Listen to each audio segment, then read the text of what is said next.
This is the Garden of English. I'm Tim Freitas, and today we're going to cover writing conclusion paragraphs for the poetry essay, which is just a tiny bit different than for the other types of literary essays that we've been talking about. So if you're interested in knowing how to do it, you're going to want to watch.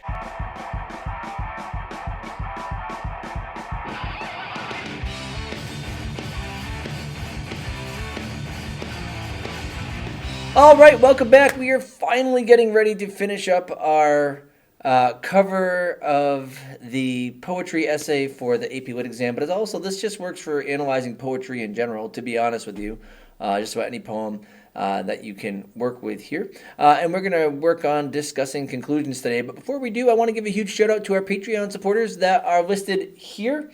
I really appreciate what you're doing to help support the Garden of English consistently as we continue to try to produce content for you. And if anybody's interested in actually working with us to support us and get a couple added perks, and you want to know what those are, you can actually check out this video here. And that can actually give you some information about that. But super huge shout out to these people that are right over here.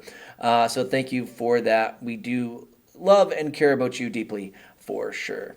Anyway, what you want to do is you also want to, before we get into things, just press like and subscribe right now. Why? Because you're probably here because you're looking for AP content or English content that can help you both not only for your AP exams, but also in college and in your other English classes. And if you want to get the information when we put it out, you'll want to just press like and subscribe right now, and you'll get your notification for that. Anyway, with that being said, I am now going to actually shrink up my screen, and we have been talking for our poetry analysis about this poem Ozymandias by Percy Bysshe Shelley. And this right here is the prompt that we are working with in terms of analyzing this particular poem. You can access this in the description down below. Please note, though, that I do have a prompt for the other version of Ozymandias, right, that Horace Smith wrote in conjunction with Percy Shelley. So for those of you that are doing maybe some comparative poetry, you can actually pair these together because they should be. And these are both sonnets, by the way, but they are split in different ways. Notice the structure here that's also split.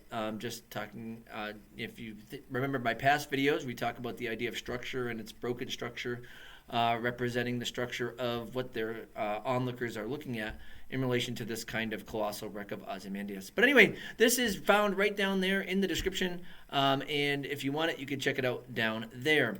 In the past, we've actually discussed already body paragraphing, and when we first started, we talked about writing thesis statements and topic sentences, and I gave some topic sentence stems.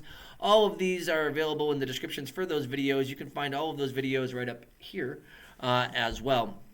And so today what we're going to do is we are actually going to discuss our conclusions. And I have a couple steps for conclusions. I'm going to show you what these look like. Let's see if I can zoom in on this page just a little bit here. Let's see. Let's try 150. There we go. And I'm going to remind you about what our thesis is, and then we'll talk about what we're going to do for our conclusion. So our thesis, in response to our prompt, we're doing an analysis of Ozymandias, right?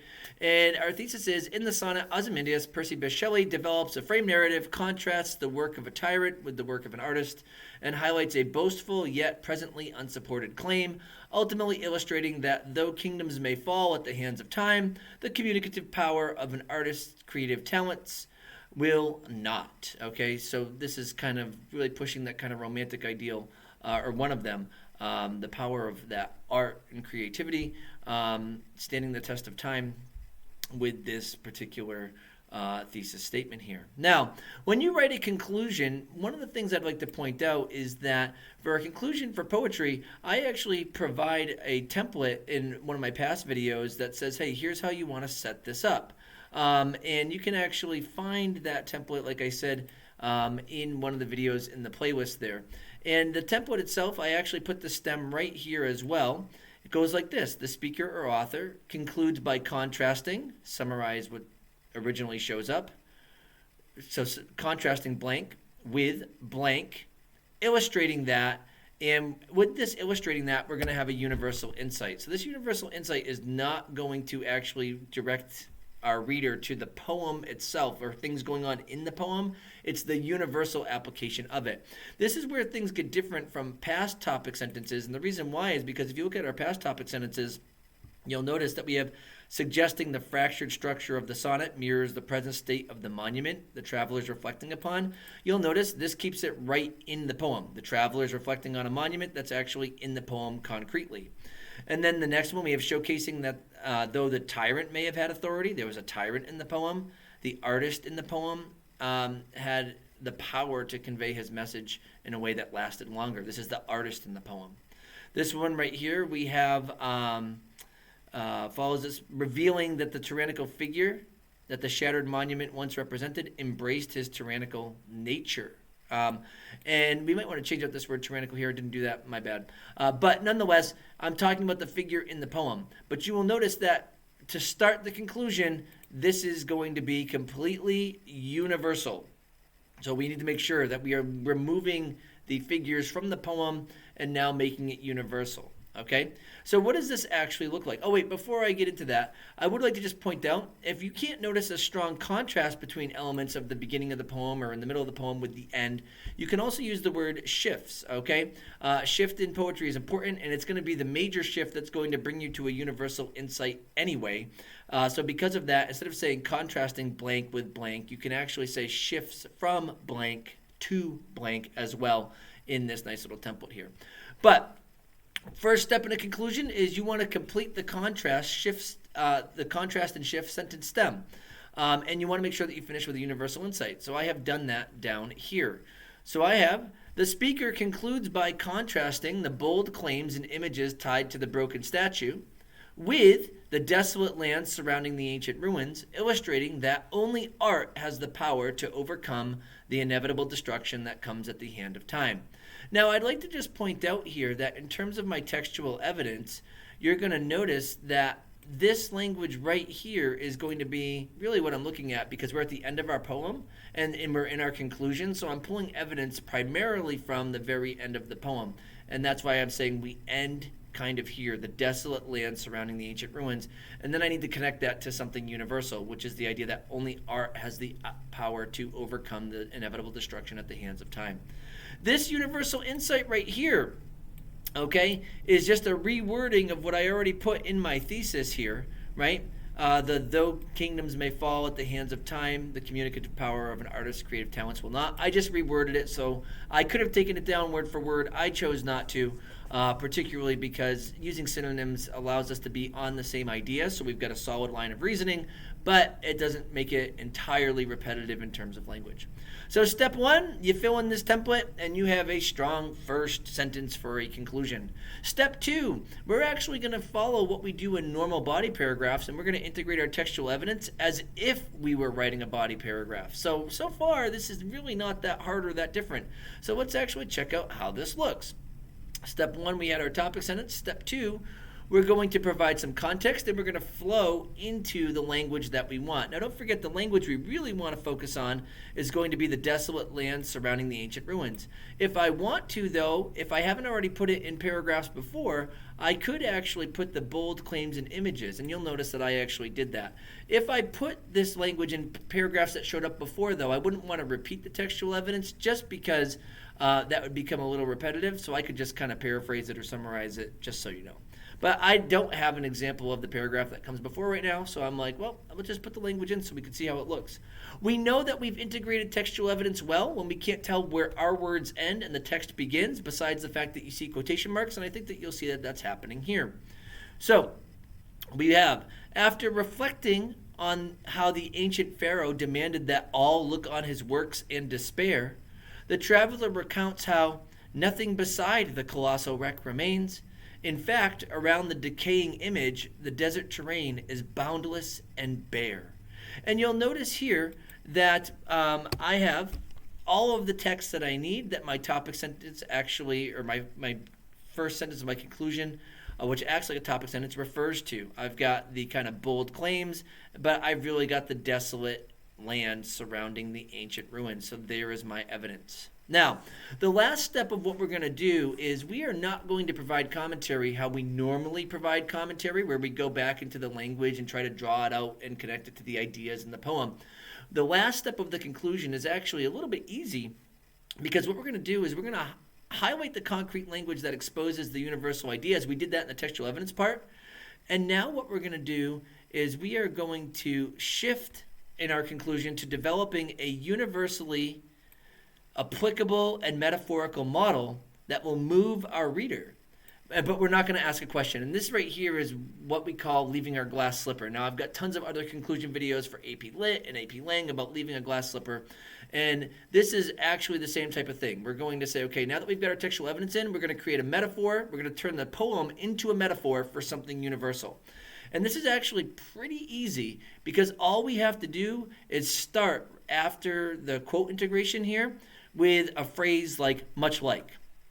Or you'll notice that down here, I have a couple other phrases that you could have. You could say similar to, compared to, in a similar sense, likewise.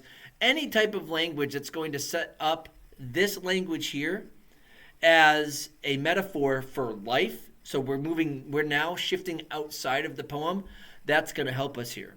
So when I get to step 3, I'm going to leave a glass slipper. I'm going to make this universal. Okay? And one of the better ways to make it universal is that I might want to consider finding a sexy quote to put in there, right? Or if you don't want to use the word sexy quote because you're like, that's a little awkward, fine, then say spicy, right? Something that gives it a little bit of that extra kick that looks really good. And you could do that by finding just a snippet of language, 3 words, 5 words tops, that's going to be in your last sentence, that's going to make things really, really come together because it leaves a bam factor. So what we're trying to do in this last step is we're trying to make this textual evidence become completely universal. I'm not providing commentary like normal with focusing on the word because or anything like that. We are now opening it straight up. And so here's what I do. I start with a phrase like much like or similar to or compared to, like I said. And here we go. Much like the natural decimation of the barren desert. So notice that this second part right here does refer back to this textual evidence down here. But we have much like the natural decimation of the barren desert, history can level any man or woman with all of his or her riches, power, and glory. Yet, in the midst of such a depressing reality, there is hope for those who would like to leave behind a remnant of their experiences and their culture by creating art, whether physical or written, that's able to reach generations stretching far away into the future. Boom. There we have it. This quote here now talks about the generational impact. I was like stretching far away. That's what the lands are doing, but we're talking about generations that stretch far away. And now I leave with a little sense of hope. Okay, this idea that if you want to leave something behind, leave art. And I know that right here it says whether physical or written. Written work is also physical, but I couldn't think of another synonymous way to talk about like sculptured art as opposed to written art, or painted art as opposed to written art. So that's why I put the word physical there. But let's actually read this conclusion in full now. You'll notice it's not very long, but it goes through our steps. So we write our whole paper, we've got our thesis, our body paragraphs, and then at the very end I finish with, the speaker concludes by contrasting the bold claims and images tied to the broken statue with the desolate land surrounding the ancient ruins, illustrating that only art has the power to overcome the inevitable destruction that comes at the hands of time. After reflecting on how the ancient pharaoh demanded that all look on his works in despair, the traveler recounts how nothing beside the colossal wreck remains. In fact, around the decaying image, the desert terrain is boundless and bare. And much like the natural decimation of the barren desert, history can level any man or woman with all of his or her riches, power, and glory. Yet, in the midst of such a depressing reality, there is hope for those who would like to leave behind a remnant of their experience and their culture by creating art, whether physical or written, that's able to reach generations, stretching far away into the future. Wow, that is a moving conclusion. And if you actually go to the bottom of this document, which is also down in the description, by the way, I have our thesis here. I've got the body paragraph that we put together. I've got the other topic sentences for body paragraphs 2 and 3, and I've got the conclusion. So you can look at all of that as you consider your examples. Okay, so I'm going to actually go full screen here, right? If that video was helpful for you, as always, the first thing I'm going to ask you to do to help out the Garden of English is press like and subscribe. Why? Because it's free and it's easy. These videos are also free and easy, but there are other things that you can do to help us out.